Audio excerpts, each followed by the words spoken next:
Good morning, everyone. So, we are dealing with in the module 3, that is steering suspension system and ignition system.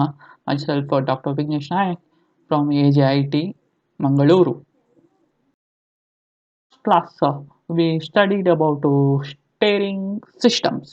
So, what are the basic requirement or basic objective of the steering system? Then we covered about arrangement of the steering system, how you can arrange the steering system, what are the components involved in it.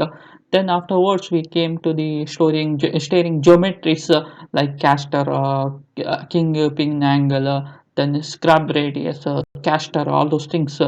Its effect on rolling, means while taking the turn, how the angle should be, how much angle you have to give in the basically initially while designing the steering system. That all the things we are covered. Then afterwards we move on to the steering gearbox, steering geometry, steering arrangements, gearbox arrangement.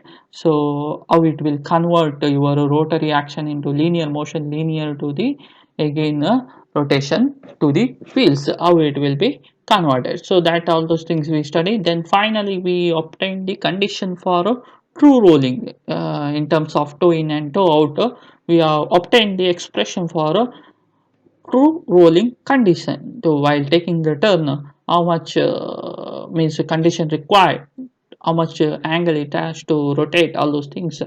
So we got the expression for that one. So today we are going to study with the steering mechanism.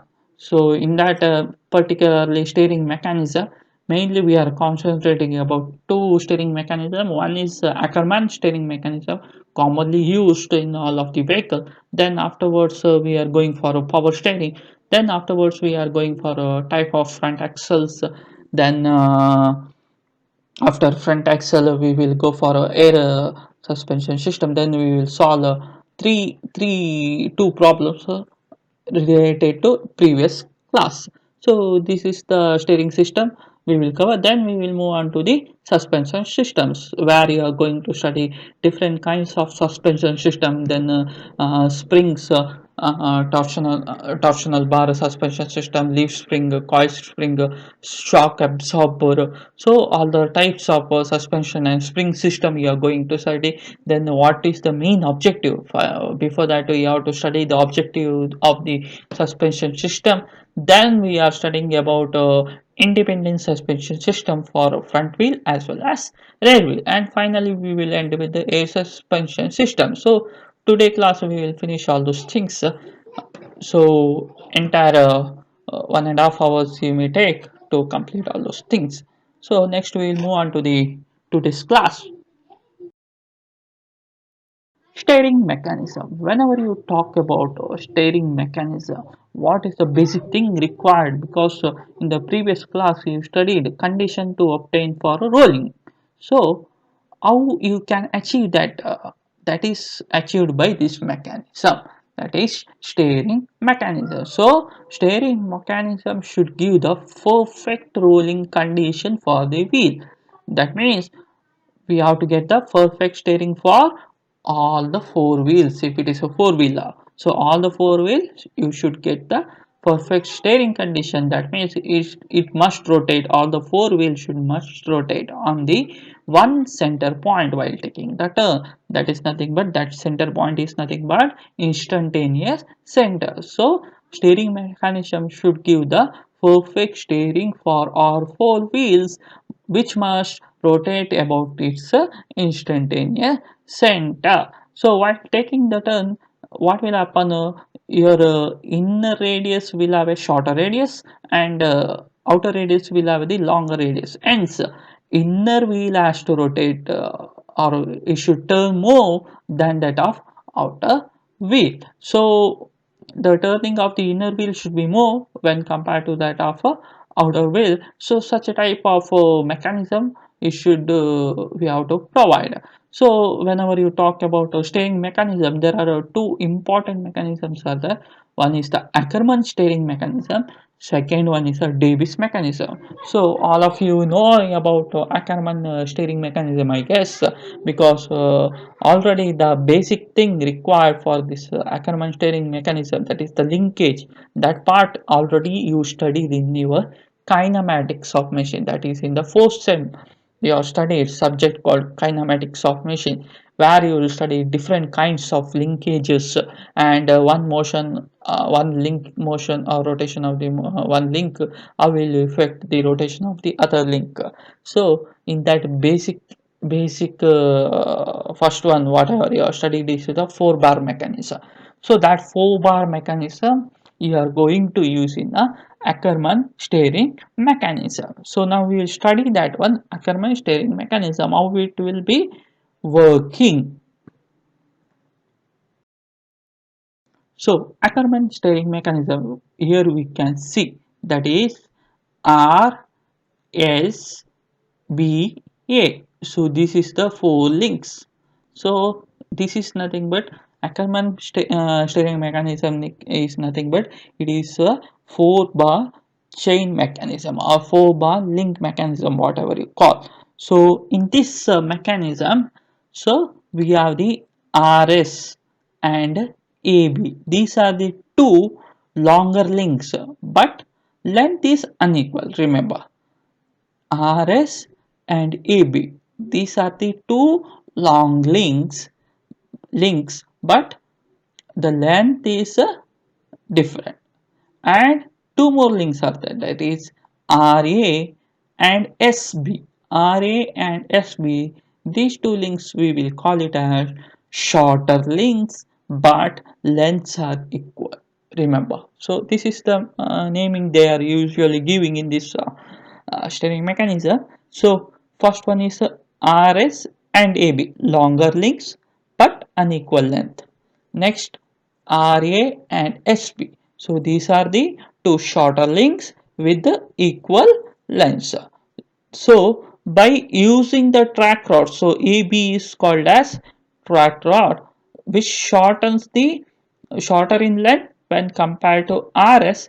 So because of this length is shortened while taking the turn, the inner wheel rotate faster than that of outer wheel. Because of this length is not same as that of your RS. So inner wheel rotate faster than that of your outer wheel. So while taking the turn, so because it will force to a inner wheel, it will force inner wheel when taking this turn. So what will happen, it will force the inner wheel to have the greater angle, to take a greater angle. So and so it will force into the uh, to have the more rotative faster. So hence because of this unequal length, what will become, the inner wheel will rotate faster. So whenever it is going in a straight, what will happen, it will come back to the original position. See, while taking the turn, it will take like this mechanism, it will take like the, so that inner wheel will have the greater angle, hence it will rotate faster than that of outer wheel while taking this turn, this type of turn. Okay, and while taking the straight, what will become, it will comes to the original position. So two links, that is AB and RS, will be in a parallel to each other. So four wheel also will become parallel to each other. So hence there won't be any uh, effect or any force on the wheels to rotate faster. So hence all the four wheel rotate at the same speed. So this is how your 4 bar link will operates using a Ackermann steering mechanism. So it is seen that short links are made equal, and this will be integral part so of your stub axle and connected together with respect to track rod. Okay, so that means shorter links which will be connected to the stub axle, RA RB means which is framed, means it is tied along the stub axle, and which will be connected to the track rod. In whenever it is going to the straight road, the shorter links will make equal inclination with respect to your center line of your vehicle. So that means whenever you are taking a straight drive, so this links, if you extend that line to the center of your vehicle, then whatever angle it will make with respect to center, that will be equal. So whenever you taking the turn, then the angle will be different. So that is how you are going to your Ackermann steering mechanism will works. Now we will get the condition same way what you are get in the written in the last class. Same way you are getting the condition for this Ackermann steering mechanism for a turn. Let's assume L is the length of the track rod, that is nothing but this track rod length L, then AB, then R is the link of shorter links. Shorter links is nothing but RA and SB. These are the shorter links because both are having a equal length. Hence, R will be the length of your shorter links. So from the figure, it is clear that whenever you taking the turn, see this link will move towards this side, A to A dash, and B will move towards the B to B dash. That means the horizontal distance traveled, horizontal, remember, not the this distance A to A dash, not this distance, horizontal distance traveled from A to A dash, that is from here to here, horizontal distance from A to A dash will be equal to horizontal distance of B to B dash. Remember, because these two links are equal in length, because of that whatever it will shift from A to A dash and B to B dash. Okay, so horizontal distance also will remain same, that is distance A to A dash horizontally, how much distance A to A dash, so that distance will be equal to B to B dash, horizontal distance. So that is denoted by x, that is denoted by x, that is the horizontal distance covered by this pivot points. Okay, that is x. Now with respect to this diagram we will see, so from A is moved from A dash, so we will have one right angle triangle with respect to A dash. See, this is the right angle triangle R A dash, so some name you can give. So this is the right angle triangle. With respect to this right angle triangle, if you write sine formula, that is angle is now totally this one, alpha plus theta. So sine alpha plus theta is nothing but opposite. What is the opposite? So this distance A dash to this, to the wheel, vertical wheel axis line. So this distance is nothing but y plus x. So y plus x is the opposite, and hypotenuse is nothing but the link only, the link RA. So RA is nothing but R. So y plus x by R, that is sine alpha plus theta. What will happen for this link? So this will moved from alpha. First we will have the alpha, so we have the extra angle, so angle will be more over here. Here angle will be less, so angle will be less, so it is reduced, so that is reduced angle is given by 5. So B to B dash. Now we will have this right angle triangle. Remember this right angle triangle.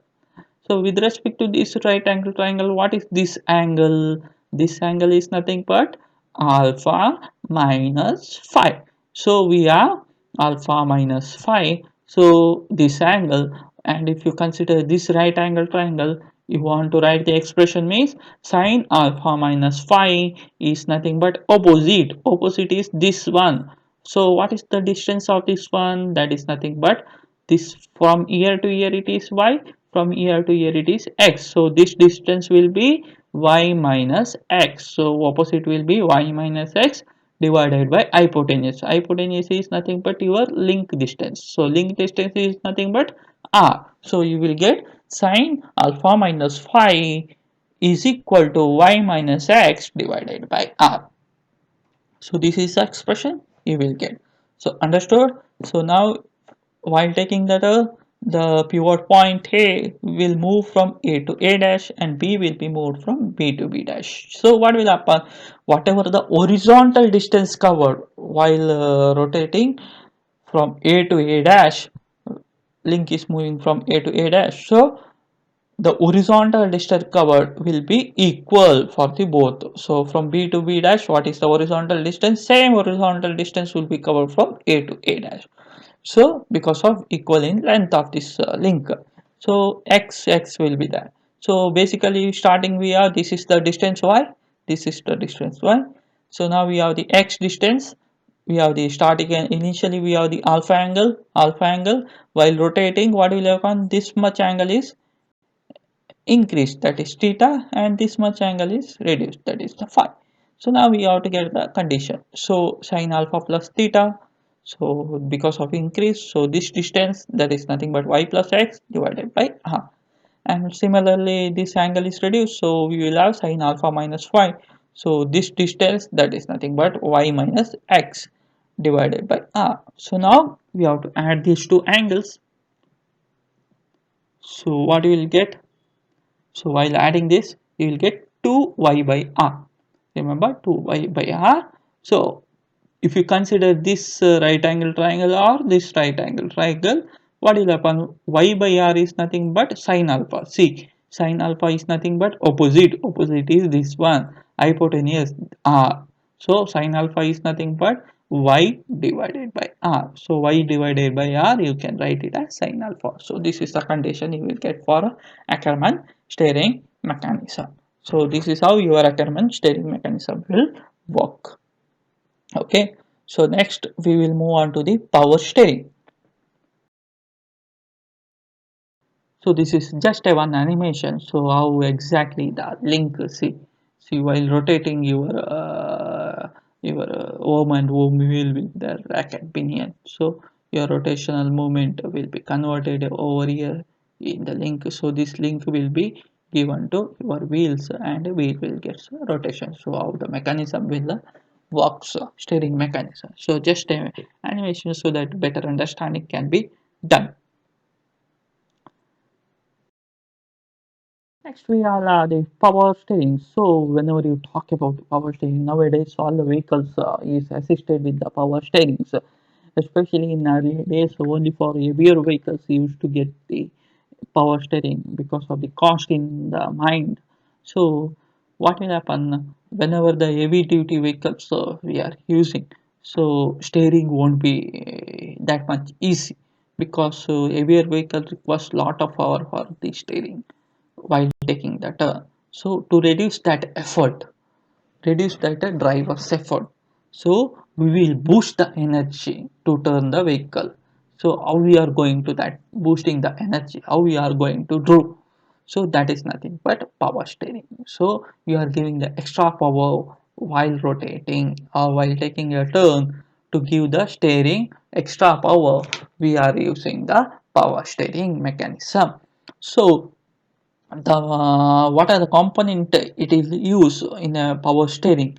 So we will have the compressed air, then electrical mechanism and hydraulic pressure. So these are the system will be involved while uh, talking about the power steering. So we will go through the how it will works. So these are the two diagrams you can draw. This one will be almost better diagram compared to this one. This is just a line diagram.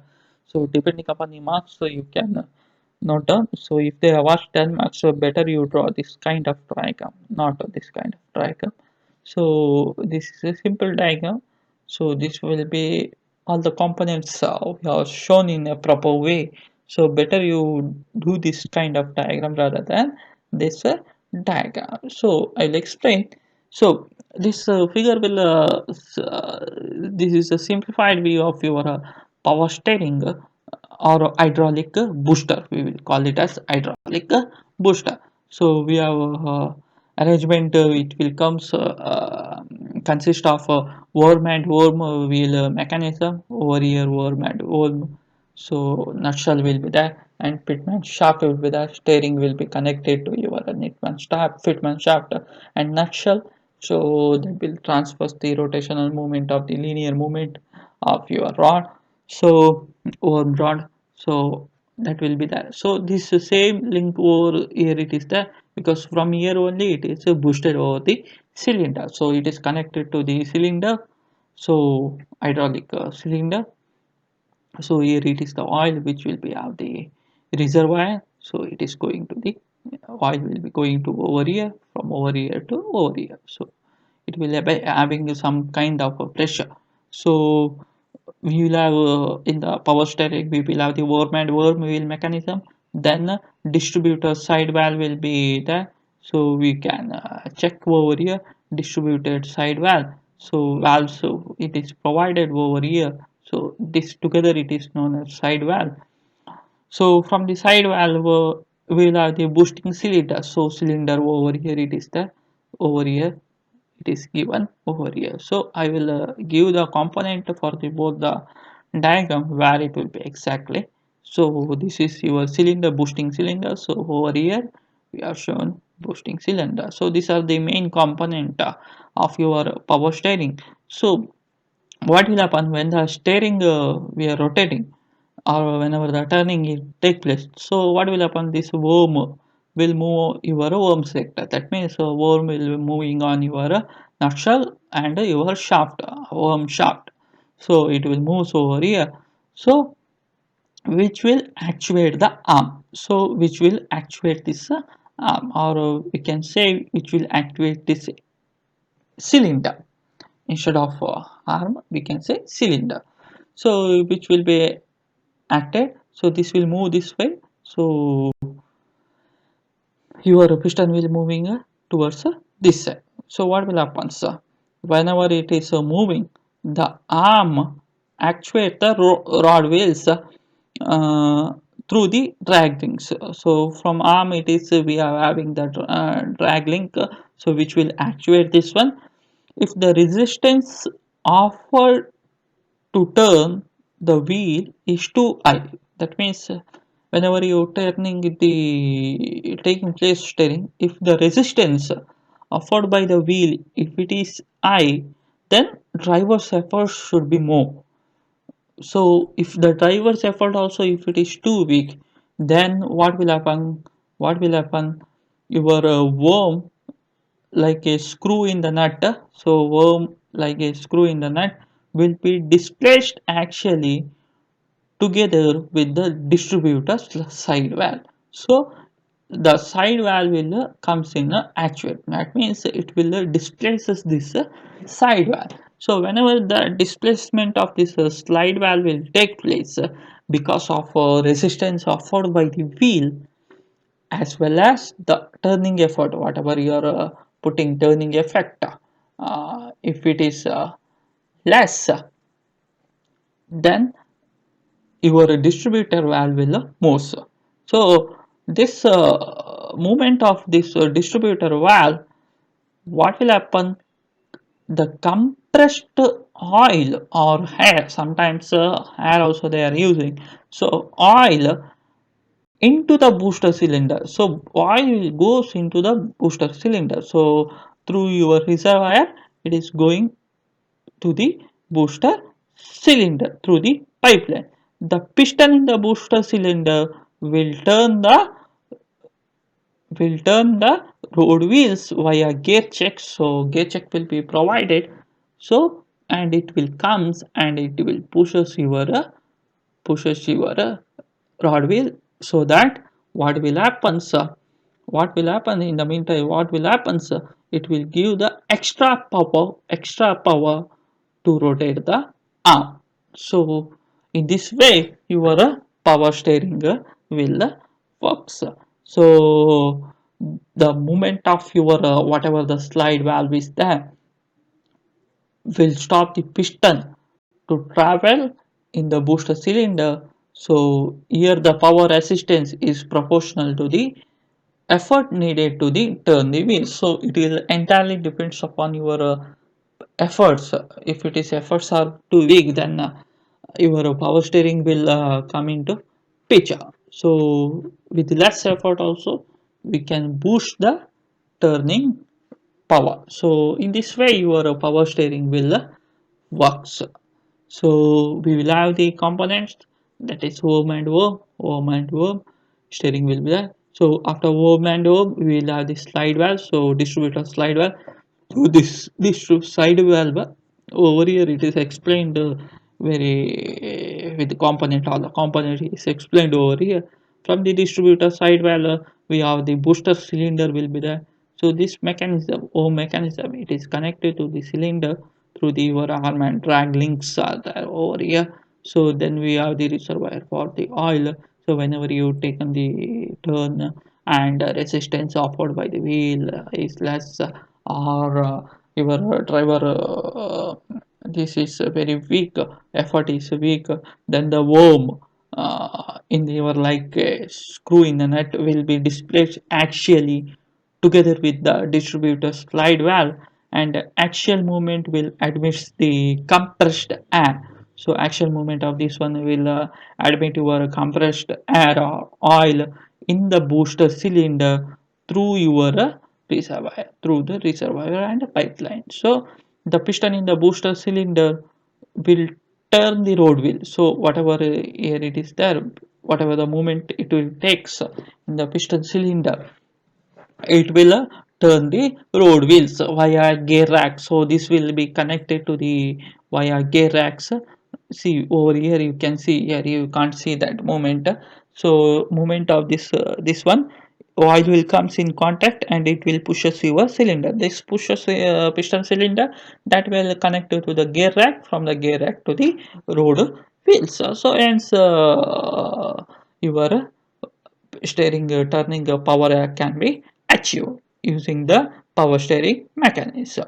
So this is how actually it will be done in the power steering. We will go for the chassis frame. So it is the basic thing which has to support your whole body, means support all the components should be attached in the chassis body, and it is the foundation parts. So the frame, whatever you are calling that, this again it is supported by the axle and your wheels. So the engine, wheels, powertrains, brakes, steering system, which will be installed on the frame, and then assembly is called as chassis. So together, this many components together it will be installed in one frame. So that frame is known as chassis. So the chassis can be driven by the driver on the road safely.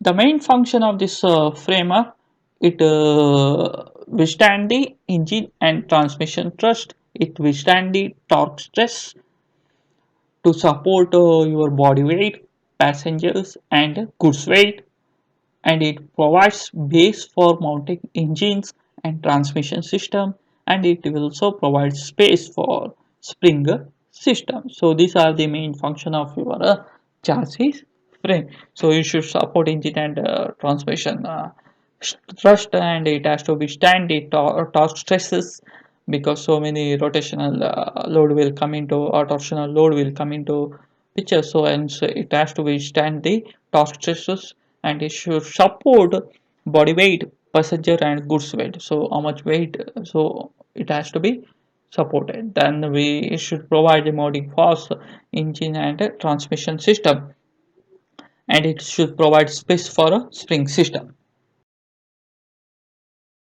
See, this is the diagram of your chassis frame. These frames are made up of channel or U-shaped sections welded or riveted together. So anyway, so either it might have channel or U-shaped sections welded, might be welded or riveted together. So it withstands the rod shocks, twist and vibrations. So generally it consists of two side rails, longitudinal member. One is the longitudinal member. See over here we can see one is a longitudinal member, a available number for cross member, also X member, cross members. So one longitudinal members will be there. So for that we will have the cross members, so that several places whatever you want to mount, so you can mount properly. So this will these have the maximum depth at their centers and tapering towards their ends.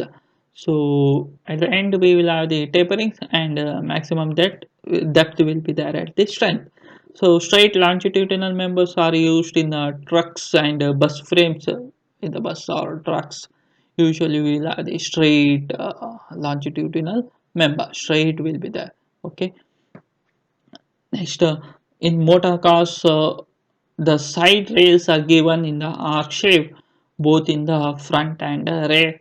So, in the front as well as rear, we will give the some kind of what do you call uh, uh, given a arc shape in the both front as well as rear rather than the straight, and it is referred as a double drop type. So double drop type of cross members will be there for your motor cars.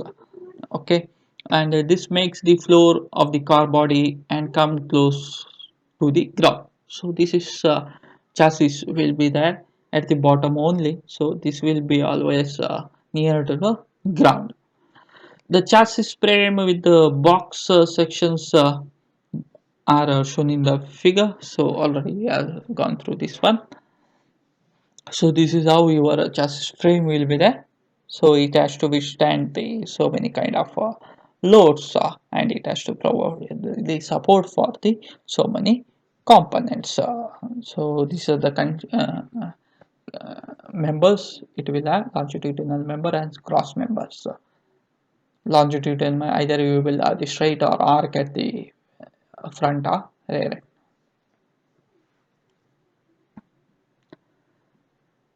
Next, we will have two problems.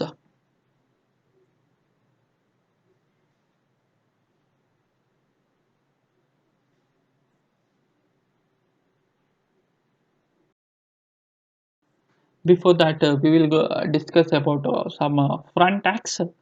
So front axle already rear axle you have studied. So front axle uh, are mounted on the front wheels.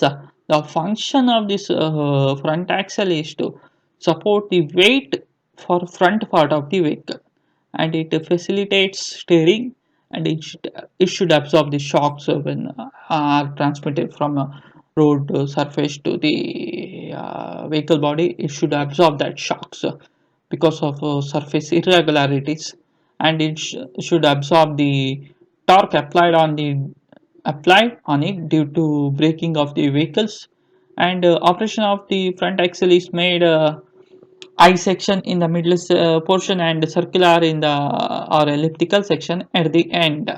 Okay, then special X section of the axle is make available withstand bending loads due to weight, and vehicle should torque applied during the brake. So for that reason, in the middle we have the I section because it has to withstand the bending load. So I section will greater resistance for the bending load, and at the end because it is connected to the wheel, so braking will be there. So due to braking there will be a rotational force or rotational force will be there, and so it will apply the torque while braking, so it has to become torsional load. For that reason we have the circular or elliptical section at the end of the axle.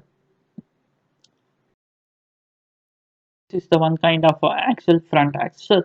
So I section at the center, and then afterwards we will have the circular elliptical way of doing that one. So this one is connected to the knuckle joint main axle. So I section, cross section, kingpin axis will be there. So kingpin is connected to this using knuckle support for this axle to the your connector to the wheel up. So this is how your front axle will be there. So again in this front axle we have two types, one dead axle and live axle. So dead axle is nothing but those who doesn't transmit the power to the wheels. So it just a member to rotate, it's that's it. The main function is to rotate and doesn't have the transmission of power to the wheels. This axle will have the sufficient rigidity and strength to take the weight. So it has to take maximum weight because on this axle front in the cars, so we will have the engine and other kind of components. So many components will be there, and so it has to take the maximum load over here. The ends of this front axle are suitably designed to accommodate the stub axle. Then we will have second type, that is the live axle. So live axle is along with the taking the weight, it has to transmit the power also from the gearbox to the front wheel. So this is the main function of your live axle. So live axle although resembles rear axle, but they are different at the ends where the wheels are mounted. That's it.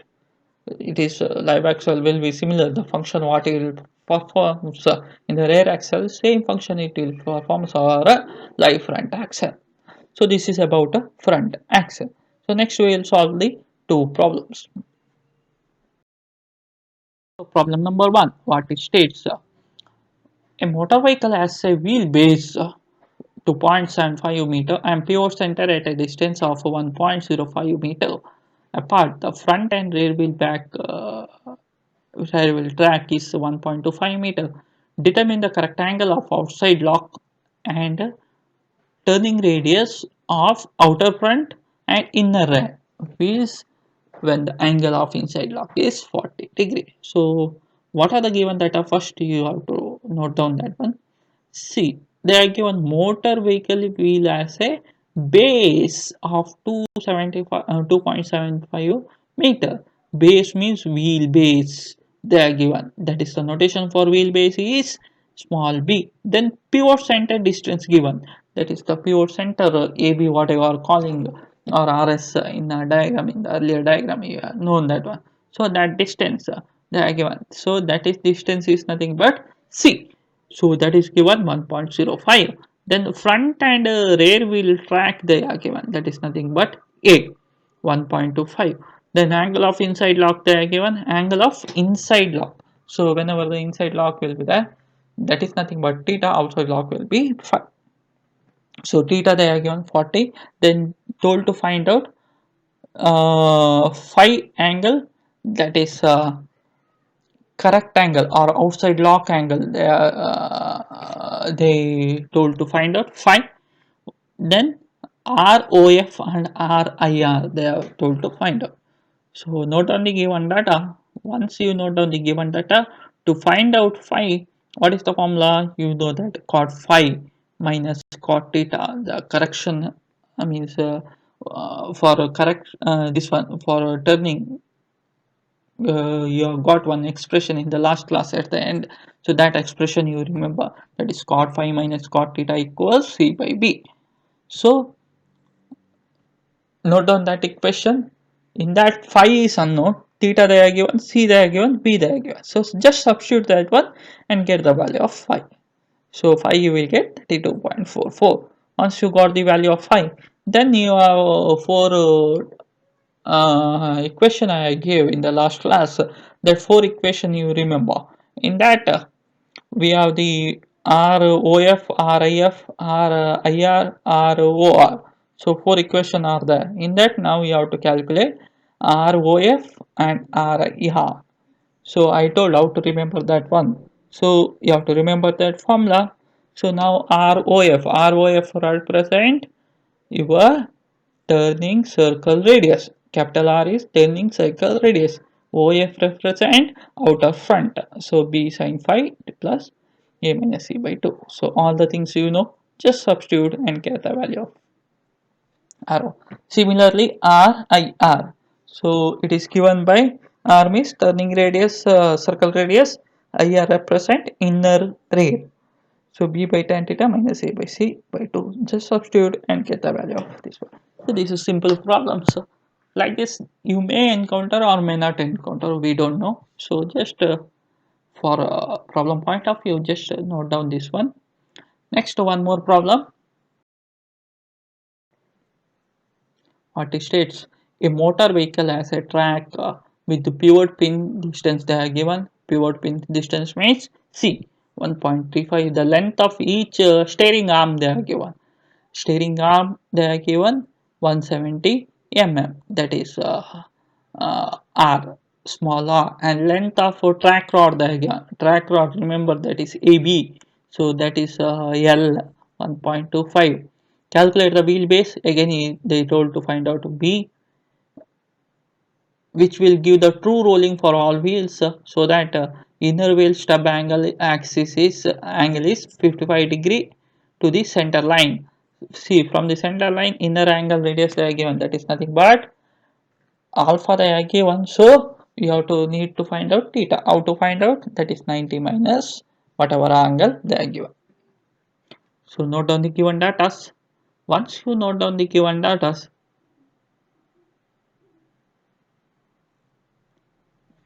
see, note down the given data, that is theta. See, theta I will be, just I will go through that diagram. See, diagram is over here. See, diagram, you just check. So this is AB, that is nothing but your length L, 1.25. This length they are given. Okay, your then they are given theta, 90 minus 55. So 55 is nothing but your the, what you will call, the inner wheel stub axle angle. So whenever you join this one alpha, you will get means inner angle you will get with respect to stub angle. So that is nothing but means whenever you draw this one for perpendicular to this one, so whatever angle, that stub angle it will make while turning, so that angle they are given 55 degrees, so you have to do 90 minus 55. So this angle they are given, so you have to do 90 minus 55, 35. Pivot center distance they are given, that is r to s, that is 1.05 mm. Then track arm length they are given, that is something but this RE 0.17. Then track rod length they are given, that is nothing but AB, so 1.25 meters. So with respect to this diagram, so first you have to find out get the angle of alpha. Alpha how we have to get, that is sine alpha is nothing but opposite divided by r, y divided by r. So y, how to find out y is nothing but C, that is C. Yes, small mistake is there, 1.35, it is not 0.35, remember. So how to get the y? C, we know the value of C and we know the value of L, that is the length L. So from ear to ear distance and from ear to ear distance same. So C minus L divided by 2, that is the nothing but your length y. So what you, how to get the value of y? So this distance minus this distance divided by 2. Why 2? Because we have this distance, both are same, so divided by 2. C minus y divided by 2. So you will get like this sine alpha. So C value you know, L value you know, R value you know, just substitute and you will get the value of alpha. Once you got the value of alpha, you should know the Ackermann last equation. What is addition? That is alpha plus theta plus sine alpha minus phi, plus here angle is added, here angle is subtracted. So alpha plus theta plus alpha minus my phi, that is equal to y by r, 2 sine alpha. Y by r already you know, sine alpha. So 2 sine alpha you will get. So from this equation, alpha value you know, then theta value you know, alpha you know, alpha you know. So you have to find the value of phi. So just substitute in this equation and get the value of phi. So phi you will get, just substitute, that is 29.66. Once you got the value of phi and already you have found out the value of uh, theta or alpha. So next what you have to find out, you have to find out the value of b. So you should know true rolling condition, equation, that is cot phi minus cot theta equals c by v. So in this equation, phi you know, theta you know, and also value of c you know, this c. So just substitute and get the value of b. So you will get 4.11 meter. So this is how you will find out the base with the given and give it the given data. So simple questions, two problems. So just study, just go through that one. They may ask, may not ask. Once in 6 years back, they have asked this question related to this one. So go through that one so that we can cover all the syllabus related to this one. So this will complete your steering part. So next we will move on to the suspension part.